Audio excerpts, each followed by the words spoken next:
The Great Hall of the Galactic Council was never quiet, but today it felt different. 47 species had gathered, and the noise of their talking filled the massive space. Some spoke with voices, others used lights, and a few made sounds that hurt human ears. But they all had the same message. They were angry at humanity. Tae-ho Kim stood at the human table. His black suit looked simple compared to the bright clothes and strange bodies around him. He was 60 years old, with gray hair and calm eyes. Behind him sat two other humans. Dr. Bora Park wore her white lab coat even here. She was small, but her eyes were sharp. Admiral Woo Jin Lee sat straight in his blue uniform. His face showed no fear. At the front of the hall, Council Prime Veltharion raised his forearms. He was tall and green, with skin that looked like tree bark. His voice was deep and loud. We are here today to talk about the human problem. The word problem made Tae-ho's jaw tight, but he did not move. He had been a diplomat for 30 years. He knew how to wait and listen. Veltharion continued. 50 years ago, humans first came to the stars. They asked to join our council. We said yes because they seemed peaceful. We were wrong. A sound like angry bees filled the hall. Many aliens were agreeing. Tae-ho looked at them one by one. The Xanthari had blue skin and 3 eyes. They controlled 30 star systems. The Melkari looked like big cats but walked on 2 legs. They were traders and bankers. The Ophidian Collective were snake-like beings who shared one mind across their whole species. All of them were afraid of humans. Look at what humans have done, said Veltharion. He waved his hand and a big screen appeared in the air. It showed a map of the galaxy. Red dots marked human colonies. There were so many red dots that parts of the map looked like they were bleeding. 200 systems in 50 years, Veltharion said. No species has ever grown this fast. The Xanthari took 1,000 years to claim 30 systems. The Melkari needed 800 years for their trade network. But humans spread like a disease. Bora Park's hands made fists, but she stayed quiet. Tae-ho put his hand on her arm. Not yet. A Xanthari stood up. Its 3 eyes blinked in different patterns. Their ships move wrong, it said in a voice like metal scraping. Our best science says nothing can go faster than quantum drives. But human ships do. They break the rules of space itself. That's not all, said a Melkari. Its cat-like face was angry. They changed dead worlds into garden planets in 20 years. It took us 300 years to change one world. They do it faster than should be possible. More aliens spoke up. Each one had a new fear about humans. Their computers were too smart. Their weapons were too powerful. Their people lived too long. They learned too fast. They built too much. Admiral Lee finally spoke. His voice was quiet but clear. We have shared our technology freely. We have helped your people. We have asked for nothing but the right to grow. Grow? The word came from an Ophidian. Its snake body was as thick as a tree trunk. You don't grow. You explode across the galaxy like a bomb. You make the rest of us look weak. And your technology, said another Xanthari. You won't tell us how it really works. You give us pieces, but not the whole truth. Bora Park could not stay quiet anymore. She stood up. We share what we can, but some things are dangerous if used wrong. We learned that the hard way. See? Said Veltharion. They think they are better than us. They think we cannot handle their great technology. The hall filled with angry sounds again. Tae-ho looked around and saw fear in every alien face. Fear and jealousy and something else. Hatred. He had seen this before. In human history, when one group grew strong fast, others would try to stop them. Wars had been fought for less. But this was not just one planet. This was the whole galaxy. Veltharion hit his staff on the floor. The sound was like thunder. We have made a decision.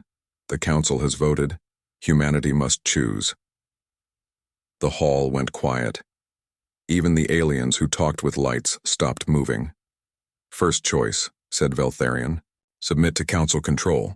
You will stop all expansion, no new colonies, no new ships.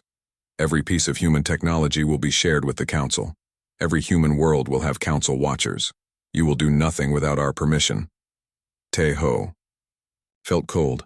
They were asking humans to become slaves. Second choice, said Veltharion. Face the consequences. No alien species will trade with you. No one will sell you anything or buy from you. Your ships will not be allowed in our space. If you refuse to obey, we will use force. The threat was clear. Submit or be destroyed. Admiral. Lee's voice was like ice. You would go to war with us?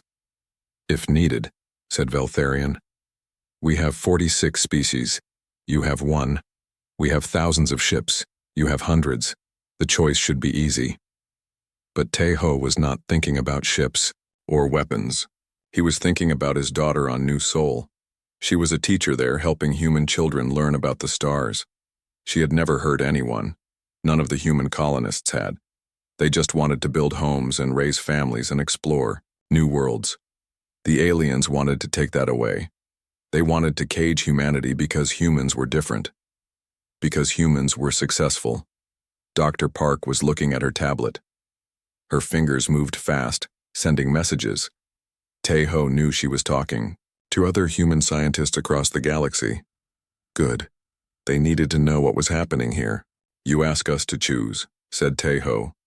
He stood up slowly. Every eye in the hall was on him. But you have already chosen. You choose fear over friendship. You choose control over cooperation. Do not lecture us, human, said Veltharion. You are one species among many. You must learn your place. Our place? Te-Ho smiled, but it was not a happy smile. Perhaps we must. The hall was quiet again. Aliens leaned forward, waiting for his answer. We need time to consider your offer, said Te-Ho. How much time? Asked Veltharion. 30 days. Veltharion looked at the other council leaders. They made quick signals to each other. Finally, he nodded. 30 days. Then you must choose. Submit or face the consequences. Te-Ho bowed his head slightly. We understand. As the council meeting ended, aliens filed out in groups. Some looked angry. Others looked worried. A few looked almost sad. But none of them looked at the humans as friends anymore. Bora Park packed her tablet carefully. They're really going to do it, she said quietly. They're going to try to control us. Admiral Lee checked his watch. 30 days? Not much time. Te-Ho watched the last aliens leave the hall. Soon only the 3 humans remained in the huge space. The silence felt heavy. Time enough, said Te-Ho finally. Time enough to show them what humanity really is. He did not know it yet, but in 30 days the galaxy would never be the same again. What humanity really is. He did not know it yet, but in 30 days the galaxy would never be the same again. 3 days after the council meeting, every human leader in the galaxy was talking at the same time. The emergency session of the Terran Assembly had never been this big before. Not just Earth's leaders sat in the Great Hall in Sol, but colony. Governors from 200 worlds spoke through quantum communication screens. President Kyung-Soo Jang stood at the center podium. He was a big man with kind eyes, but today he looked tired. The weight of humanity's future was on his shoulders. You all know why we are here, he said. His voice carried to every human world at the same time. The Galactic Council has given us a choice. Submit to their control or face war. The screens around the room showed angry faces. Governor Min-Ho Shin from the outer colonies spoke first. They want to make us their pets. No more exploring. No more building. No more growing. Just sit quiet and do what they say. It's worse than that, said Admiral Young-Mi Choi. She was small but tough with scars on her hands from her days as a fighter pilot. I've looked at their military strength. They have more ships, but most are old designs. Their crews have not fought real wars in hundreds of years. They have grown soft. Governor Ha-Jin Yu from New Busan shook her head. Numbers still matter, Admiral. If all 46 species attack us together, we cannot win. Maybe we don't need to win, said Minister of Technology Hana Lim. She was young for her job, only 35, but her mind was the sharpest in human space. Maybe we just need to not lose. President Jiang turned to her. Explain. Hana touched her tablet, and the room's screens changed. They showed technical drawings that looked like magic, ships that bent space around them, machines that could move planets, computers that thought like humans but faster. The Council thinks they know what human technology can do, Hana said. They are wrong. What we have shared with them is like showing a child a few letters and thinking they know how to write books. The room went quiet. Even the colony governors stopped talking. Our quantum drives don't just go faster than their ships, Hana continued. They work outside normal space. We fold reality around us and step between the folds. Their science cannot even see how we do it. Admiral Lee, who had come straight from the Council station, leaned forward. What about our terraforming? Hana smiled. We don't just change dead worlds. We use controlled black holes the size of marbles. We can make a star burn brighter or dimmer. We can move planets if we need to. Dr. Bora Park appeared on one of the screens from her lab on Mars. And our AI is not artificial intelligence at all. We learned 30 years ago how to copy human minds into quantum computers. Every AI we have is really a human consciousness that can think at the speed of light. The silence in the room was complete now. Even the colony governors were staring. Why? Didn't you tell us this before? Asked President Jiang. Because it's dangerous, said Bora. If other species knew we could copy minds, they would panic. If they knew we could move planets, they would try to stop us. If they knew our ships could go anywhere instantly, they would never sleep safely again. Governor Min Ho Shin laughed, but it was not a happy sound. So we have been hiding our true power all along. We have been trying to be good neighbors, said Hana. We shared what we could safely share. We helped when we could. We asked for nothing but space to grow, and this is what they give us in return. President Jiang walked slowly around the room.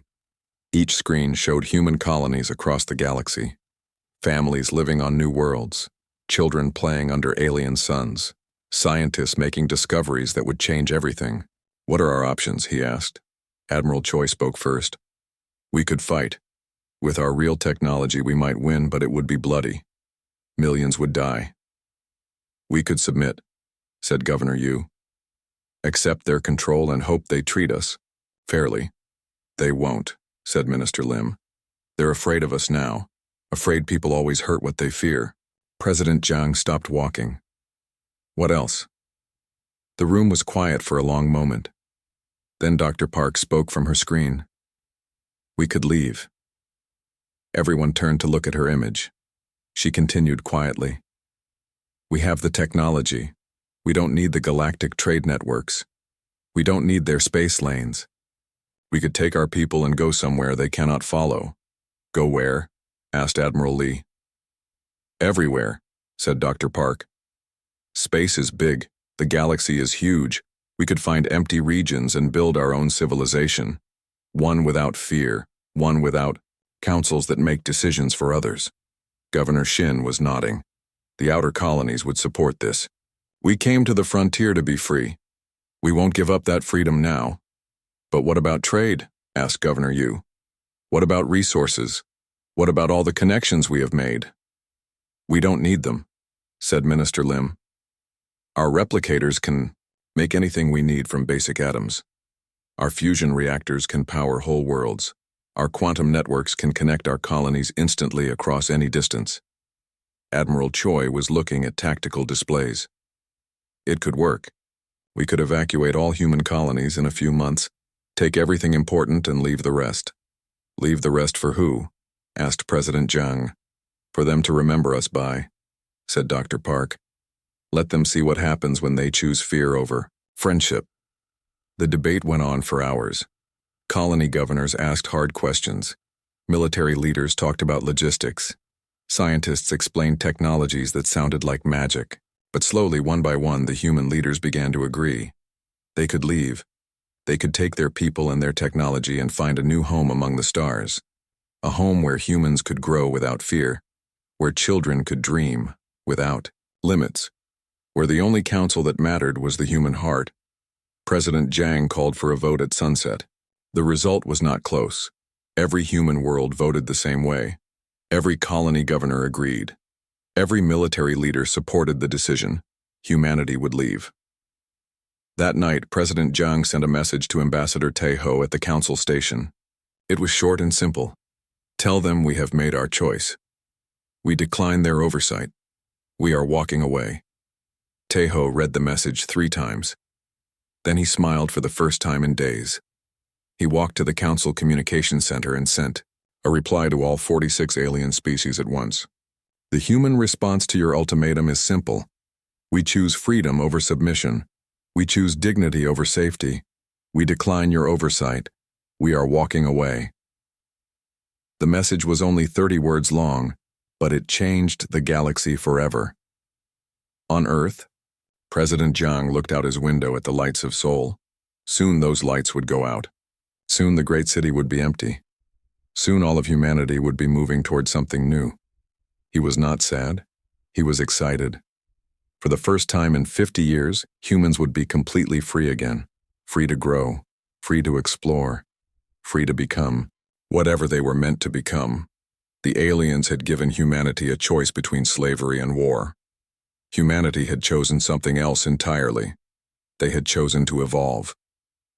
The galaxy had never seen anything like it. 72 hours after humanity's message, every human structure in space began to move. Ships that had been docked for years suddenly came alive. Space stations that had orbited planets for decades started folding into themselves like metal flowers closing for the night. Even the great shipyards above Earth began to disappear piece by piece. Chief Engineer Do Young Kang stood on the bridge of the mobile command ship Sejong. She was 43 years old and had built half of humanity's space infrastructure with her own designs. Now she was taking it all apart. Status report, she said calmly. Her assistant, Engineer Tae-Woo Bang, looked at his screens. New Seoul colony is 80% evacuated. All terraforming equipment is being packed. The atmospheric processors are already on transport ships. Du-Yan nodded. Through the bridge windows, she could see the massive operation happening around New Seoul. Hundreds of ships moved between the planet and space like busy insects. But these were not ordinary cargo ships. Captain Jae Sung-oh commanded one of the huge arc ships that hung in orbit. His ship, the New Hope, was 5 kilometers long and could carry 10 million people. But it looked different from any ship the Mao galaxy had ever seen. Parts of it seemed to shimmer and fade as if it was not completely real. Engineering report, Jae Sung said to his crew. Dimensional anchor is stable at 60% reality, said his engineer. We can carry full population. Load while existing partially outside normal space. Jae Sung smiled. The aliens thought they knew about human technology. They had no idea. Human ships did not just move through space. They moved through reality itself, stepping between dimensions like a person walking between rooms. On the planet, below the evacuation was like a dance that had been practiced 1,000 times. Families packed their most important belongings, but they left the furniture behind. The replicators could make new furniture anywhere. Children carried pets and favorite toys. Adults carried data tablets with the sum of human knowledge. But the most amazing thing was what they did not leave behind. Governor Min Ho-shin watched from his office as the terraforming equipment was carefully removed from New Seoul. These were not just machines. They were controlled black holes, each one smaller than a marble but containing the power of a small star. In the wrong hands, they could destroy planets. All gravitational manipulators are secure, reported his aide. The atmospheric processors are being deconstructed. Even the soil enrichment systems are coming with us. Minho looked out his window at the forests and rivers of New Seoul. This planet had been a dead rock 20 years ago. Now it was beautiful, with blue skies and green trees. But without human technology, it would slowly die again. What about the wildlife we brought, he asked. All native Earth animals and plants are being collected. The ecosystem integration programs are being downloaded. Nothing that depends on our technology will be left behind. This was happening on every human world. 200 colonies were being evacuated at the same time. Every piece of human technology was being carefully removed. Every advancement that humanity had shared with the galaxy was being taken away. The aliens watching from their observation posts could not believe what they were seeing. On the Xanthari monitoring station near the Vega system, Commander Zexathara watched human activity through his sensors. His three eyes blinked in confusion as he tried to understand what the humans were doing. "They are not just leaving," he said to his aide. "They are taking everything, even things that should be impossible, to move." "What do you mean, Commander?" "Look at the orbital factory above New Tokyo. It is 300 kilometers long. It should take years to dismantle. But watch." The aide looked at the screens and gasped. The massive factory was folding into itself like a piece of paper being crumpled up. In 10 minutes, something the size of a city became the size of a small ship. "How is that possible?" the aide asked. "I don't know," said Zexathara quietly. "I don't think anyone knows." The same thing was happening everywhere humans had built something. Space elevators that reached from planets to orbit were being collapsed into small packages. Mining operations that had changed the shape of asteroids were being packed up and moved. Even the communication networks that had connected human worlds were being carefully taken apart. Dr. Bo-Ra Park supervised the evacuation of her research station on Mars. This was where humanity had made some of its greatest discoveries. The quantum consciousness transfer technology, the dimensional folding drives, the gravitational manipulation systems that could move planets. "Are we taking the prototype dimensional gate?" asked her assistant. "Everything," said Bo-Ra. "Every experiment, every discovery, every piece of data. The aliens will get nothing from us." She looked at the readings on her tablet. Human ships were not just moving through space now. They were moving through time itself, using technology that made the aliens' fastest ships look like ancient sailing boats. The Exodus was not just impressive because of its size. It was impressive because of its speed and precision. Humans were not running away in panic. They were executing a plan that had been prepared for years, just in case something like this happened. Admiral Wu Jin Lee stood in the main command center on Luna, coordinating the movement of entire fleets. Screens around him showed the positions of thousands of ships across the galaxy. "Fleet 7 has completed evacuation of the Centauri colonies," reported Captain Sora Kim. "All personnel and equipment are aboard ARC ships. Departure in 6 hours." "Fleet 12 reports successful extraction from the Outer Rim," said Commander Dongsik Park. "The mining worlds are clean. No human technology left behind." But the most amazing thing was where the humans were going. Long-range alien sensors tried to track the human fleets, but one by one they simply vanished. The ships did not fly to the edge of known space. They did not head for empty star systems. They just disappeared, as if they had never existed at all. Captain Jae-sung-oh stood on the bridge of the New Hope as it prepared to leave the galaxy behind. His ship carried 10 million humans, but it was not crowded. The dimensional folding technology meant the inside of the ship was much bigger than the outside. "All passengers are aboard," reported his first officer. "All supplies are loaded. All systems are green." "Course laid in?" asked Jae-sung. "Yes, sir. We're not just leaving this galaxy. We're leaving this dimension of space-time. The coordinates are for a parallel reality where the laws of physics are more friendly to human technology." Jae-sung nodded. Most aliens thought there was only one universe, one reality. Humans had discovered there were infinite universes, infinite possibilities. They were not just leaving the galaxy. They were leaving for a place where they could build something better. Admiral Lee's final message was broadcast to every alien monitoring station in the galaxy.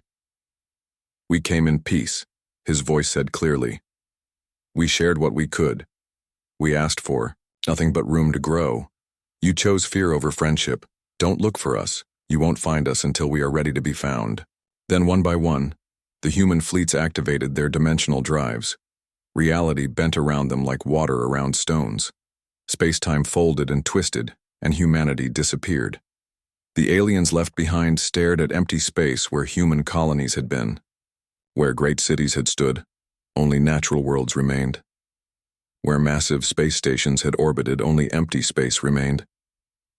Where quantum communication networks had connected the galaxy, only silence remained. It was as if humanity had never existed at all, but in hidden dimensions, in folded space-time, in realities the aliens could not even imagine. Humanity was building something new, something the galaxy had never seen before, something that would change everything. 6 months after humanity vanished, the galaxy began to understand what it had lost. Trade Minister Sun Ho Bei had tried to warn them. In his final report before the Exodus, he had written careful words about how connected everything had become. But the aliens had not listened. They thought humans were just one species among many. They thought the galaxy would be fine without them. They were wrong. The first sign of trouble came from the Melkari trade networks. Captain Velkathi was commanding a cargo ship between the Melkari homeworld and their colonies when his quantum communicator stopped working. "Engineering," he called into his comm unit. "Why is the communication array down?" "It's not down, Captain," came the reply. "The network itself is gone." Velkathi did not understand. "What do you mean, gone?"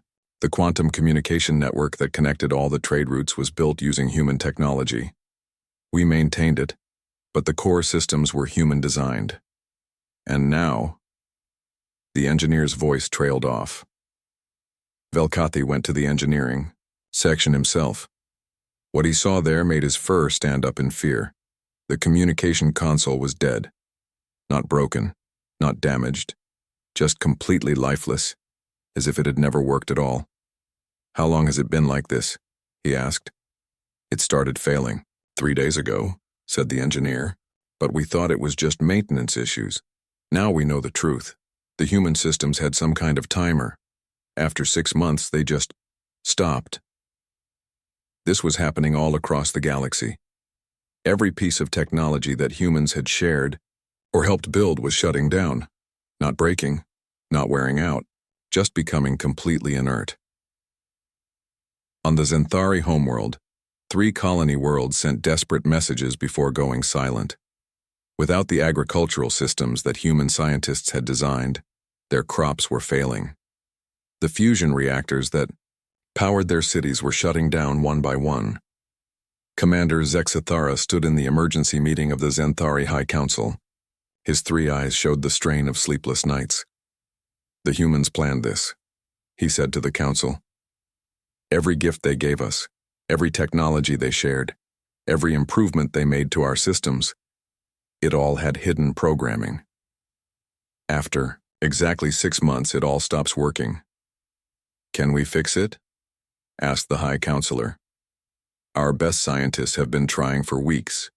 The human technology is not just advanced. It works on principles we cannot understand.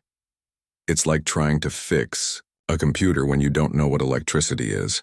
The High Counselor's skin turned pale blue with worry. "What about reverse engineering? Can we build new versions?" Zexathara shook his head. "We have tried to copy their quantum drives for 40 years. We still don't understand how they work. Now we realize why. They don't just use advanced science, they use completely different science. On the Ophidian collective worlds, the situation was even worse. Their economy had grown to depend on trade routes that used human-maintained jump gates. Without those gates, travel between their worlds took months instead of days. Collective. Speaker Cytharian addressed the emergency assembly of his people. His snake-like body coiled with tension as he spoke. "The humans have crippled us without firing a single shot," he said. "Our ships cannot reach 3/4 of our colonies. Our communication systems work only within single star systems. Our economy is collapsing." "What about the other species?" asked a voice from the collective mind. "Surely they will help us." "They have their own problems," replied Cytharian. "The Melkari banks are failing because they cannot process transactions across their network. The Zenthari are facing famine on their outer worlds. The Vorthak mining operations have shut down because their equipment was human-designed. But the worst was yet to come. Dr. Kilthera was the galaxy's leading expert on human technology, or so she had thought. She worked for the Galactic Science Council, trying to understand how human devices worked. For years, she had been frustrated by her inability to truly comprehend human science. Now, she understood why. The human devices don't just follow different engineering principles, she explained to the Emergency Science Committee. They use different physics. Their quantum drives create pockets of space-time that should not be possible. Their computers process information using quantum consciousness that we cannot replicate. Their terraforming tools manipulate gravitational forces in ways our theories say are impossible. But surely some of it can be understood, asked Committee Chairman Vorthak. We have been trying for 6 months, said Dr. Kilthera. Every piece of human technology we examine leads to more questions. It's as if they discovered scientific laws that we never knew existed. The truth was becoming clear across the galaxy. Humans had not just been more advanced, they had been more advanced in ways that other species could not follow. While aliens had spent centuries perfecting their existing technologies, humans had thrown out the rulebook entirely. On Earth's former colonies, the planets themselves were starting to change. New Sol, once a garden world with blue oceans and green forests, was slowly dying. Without the atmospheric processors, the air was becoming thin. Without the soil enrichment systems, the plants were failing. Without the weather control networks, storms were destroying the remaining cities. Governor Valthek of the Melkari Colonial Authority stood in what had been New Sol's capital city. The empty buildings stretched for miles, but already nature was reclaiming them. Vines grew through broken windows. Rain pooled in streets that no one maintained. How long before it's completely uninhabitable? He asked his science advisor. At current rates, 5 years for the atmosphere to become too thin to breathe. 10 years for the ecosystem to collapse completely. 20 years for it to return to the dead rock it was before humans terraformed it. Valthek walked through the empty streets and tried to imagine what this place had been like when humans lived here. 10 million people had called this world home. They had built schools and hospitals and parks. They had raised families and pursued dreams under alien stars. Now it was becoming a tomb. The economic collapse was spreading faster than anyone had expected. The Melkari banking system, which had financed trade across 40-star systems, was failing because their quantum transaction networks were down. Species that had not directly used human technology were still affected because they depended on trade with those who did. The Galactic Council called emergency sessions every day, but they could do nothing. Council Prime Veltharion looked older than his 800 years as he addressed the half-empty chamber. We have sent messages to every known human settlement, he announced. We have offered negotiations. We have offered apologies. We have offered anything they want if they will just come back and help us. What response have we received? Asked a Zenthari delegate. None, said Veltharion quietly. It is as if humanity has vanished from the universe itself. But humanity had not vanished. They were still there, watching from their hidden dimensions. Seeing everything that happened, Dr. Bo-Ra Park stood in the observation deck of the research station New Harmony, built in a fold of space-time that aliens could not detect. Through quantum viewers, she could see the galaxy they had left behind. The economic collapse is proceeding as predicted, she reported to the Council of Human Leaders. The Melkari trade network has lost 60% of its capacity. The Zenthari colonies are requesting emergency aid. The Ophidian Collective is facing civil unrest. President Kyungsoo Jang, now leader of humanity's new civilization, watched the screens with mixed feelings. Any signs of military action against our former territories? None, replied Admiral Youngmi Choi. They're too busy dealing with their internal problems. Most species are recalling their fleets to protect their own worlds. What about attempts to reverse engineer our technology? Dr. Park smiled sadly. They're still trying, but they're looking for advanced versions of their own science. They don't realize we use completely different principles. It's like asking a child to understand poetry when they're still learning the alphabet. The truth was that humans had evolved beyond what the other species could comprehend. While the aliens had spent millennia perfecting faster ships and better weapons, humans had learned to manipulate the basic structure of reality itself. But the most surprising discovery was still to come. Long-range sensors detected something at the edge of the galaxy, energy signatures that did not match any known phenomena, gravitational anomalies that suggested massive construction projects, signs that something huge was being built in the empty space between galaxies. The aliens who detected these readings did not know what they meant, but they were afraid to investigate. They had learned to fear the unknown, and the unknown, they were beginning to realize, was where humanity had gone. In their hidden dimension, humanity was building something that would change everything, something that would show the galaxy what they had really lost when they chose fear over friendship, something that would offer one final chance at redemption. 5 years had passed since humanity disappeared. The Galactic Council chambers looked very different now. Half the seats were empty. Many species had withdrawn from galactic politics to focus on their own survival. The great hall that once buzzed with the voices of 47 species now echoed with the desperate whispers of 23.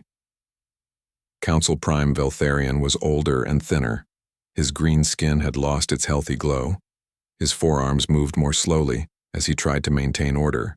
Among the remaining delegates, the galaxy was dying and everyone knew it. Then the impossible happened. Ambassador Tae-ho Kim walked into the chambers. The hall went completely silent. Aliens stared as if they were seeing a ghost. Tae-ho looked exactly the same as he had 5 years ago, but something was different. His eyes held a depth that had not been there before.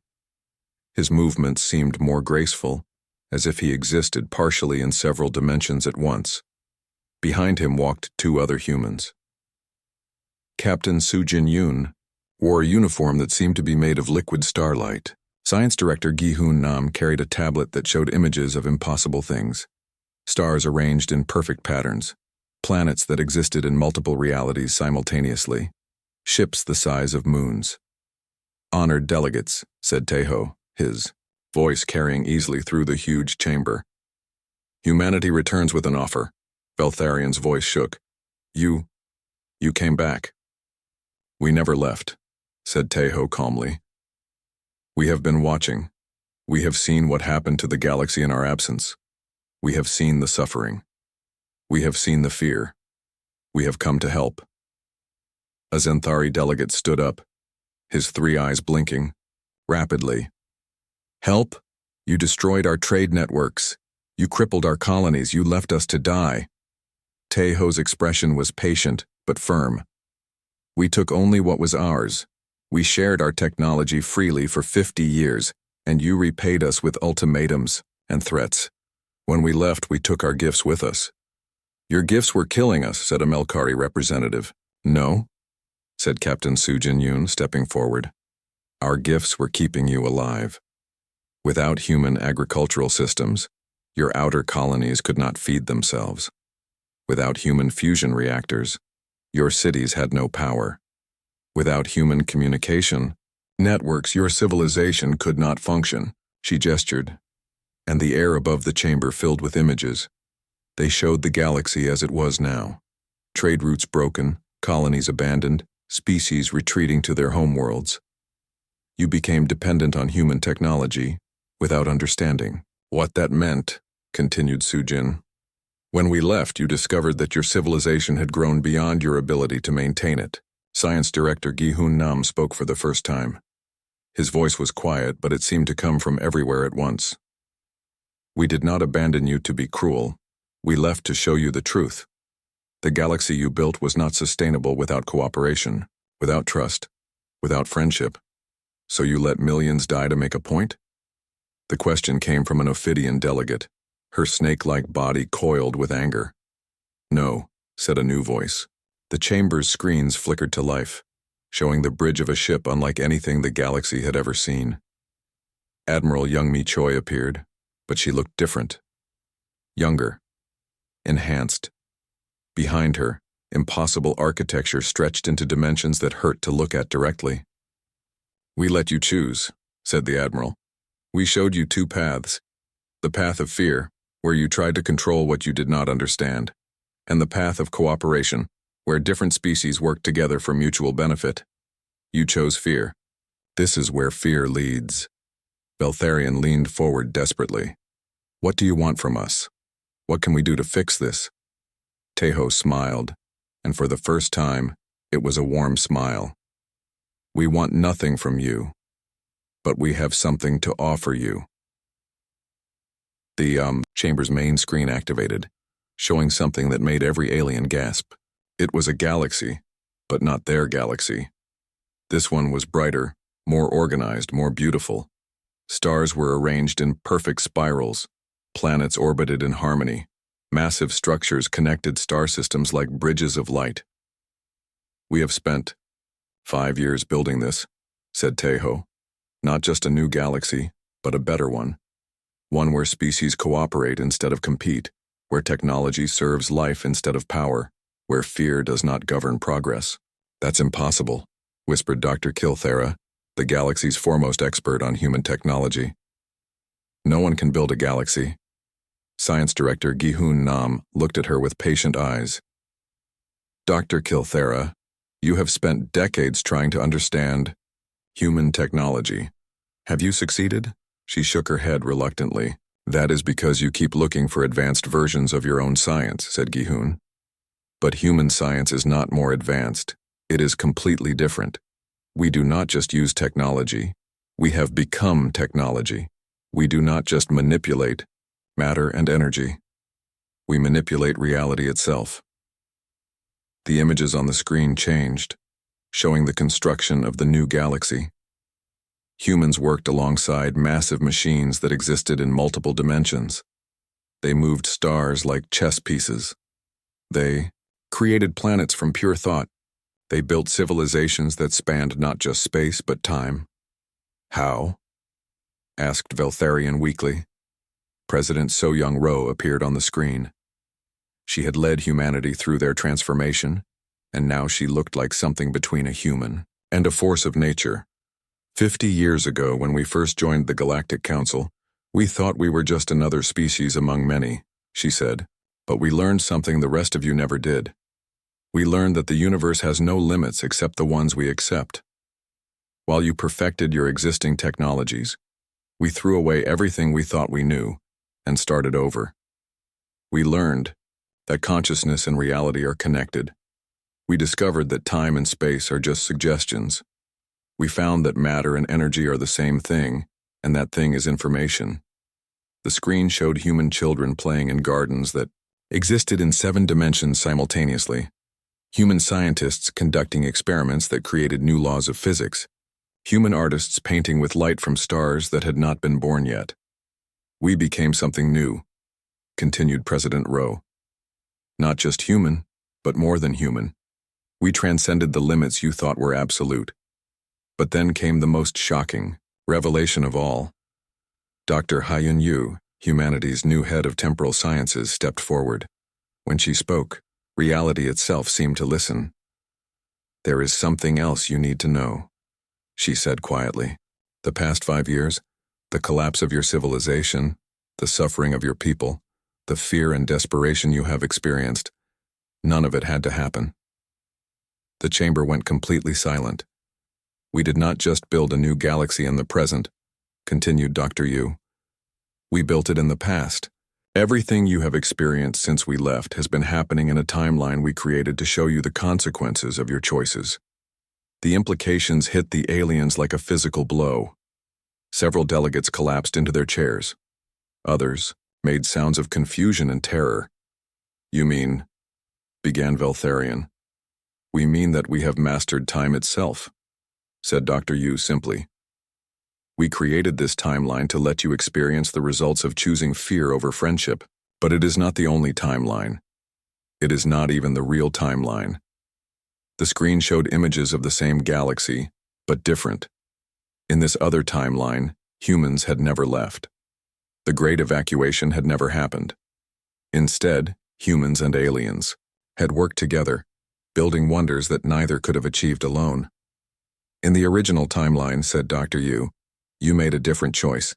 When faced with fear of human advancement, you chose to embrace cooperation instead of demanding control.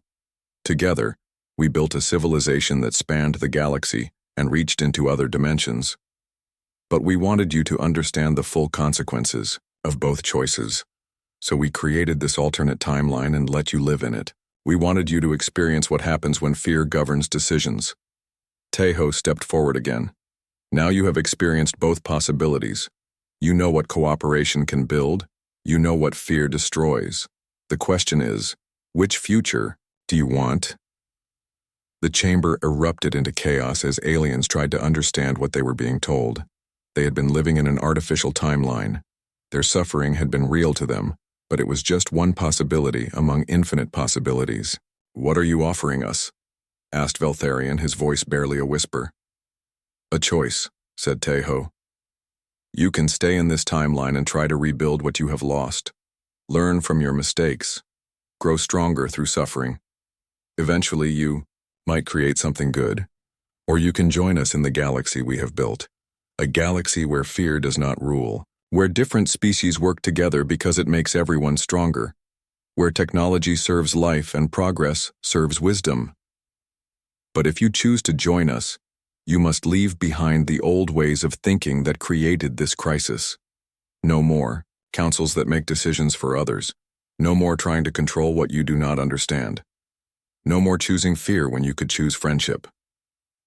The silence in the chamber was complete. Every alien delegate stared at the humans, trying to understand the magnitude of what was being offered. Finally, Veltharion spoke. "And if we refuse? If we choose to stay in this timeline?" Tejo's expression was kind but serious. "Then you will face the consequences of your choices, just as every species must. We will not interfere again. This timeline will continue on its path, and you will have to find your own way to rebuild."